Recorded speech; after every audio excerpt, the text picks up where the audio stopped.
सरकार ने कल यूनिफाइड पेंशन स्कीम की घोषणा की है और इसे अभी की सरकारी कर्मचारियों के लिए सबसे बेहतर स्कीम बताया। देखिए, unified pension scheme new pension scheme से भी ज्यादा बदतर और खराब है और ये देश के कर्मचारियों के साथ एक बहुत बड़ा धोखा है।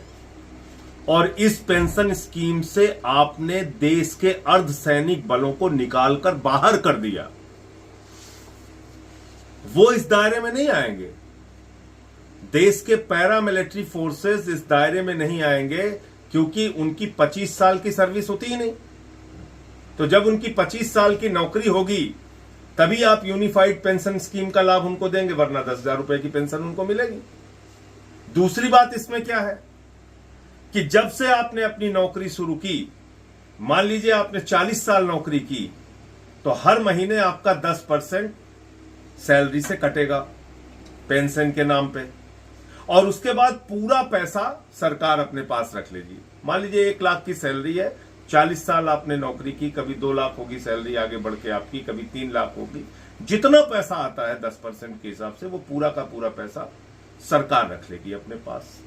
उसके बाद क्या करेंगे, अंतिम के 12 महीने जो हैं उसका एवरेज निकालकर 6 महीने की तनख्वाह आपको कैश में दे देंगे और फिर ये कह रहे हैं कि एवरेज सैलरी निकाल के आपको आधा पेंशन देंगे।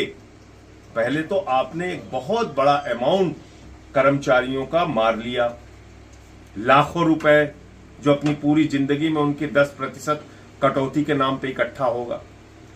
दूसरी चीज, आपने इससे अर्धसैनिक बलों को बाहर कर दिया बड़ी संख्या में। आपने इसमें कह दिया 25 साल की जब न्यूनतम आपकी सर्विस होगी, 20 साल से बढ़ा के उसको 25 साल कर दिया कि न्यूनतम सर्विस जब आपकी 25 साल की होगी तभी आप इस यूनिफाइड पेंशन स्कीम के दायरे में आएंगे। तो कुल मिलाकर ये एनपीएस से भी ज्यादा बदतर यूपीएस आया है और देश के कर्मचारियों के साथ एक बहुत बड़ा धोखा मोदी सरकार ने किया है, जिसको इस देश के कर्मचारी समझते हैं और इसका जवाब होने। आप लोग अभी भी ये मांग कर रहे हैं कि ओपीएस बहाल किया जाए। भाई, पुरानी पेंशन स्कीम बहाल करने में आपको क्या समस्या है?